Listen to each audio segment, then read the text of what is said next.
পেছু পেছু আসিস না, নাহলে এমন কোন আইন দিব না, কমর তোমার হজড় আইন দিব, বুঝলিস?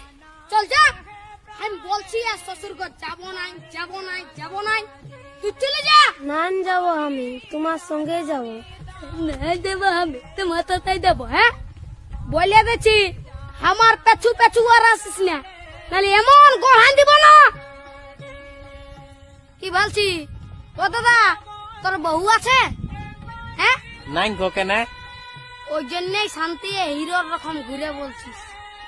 আমাকে দেখ, আমার আলোক কিটা পেছনে পেছনে, আমার পেছনে পেছনে আসছে, বুঝলি? দেখ তো কোথায় যাবে বউটা? তোর পেছনে পেছনে যাবে নাহলে কি আমার পেছনে আসবে?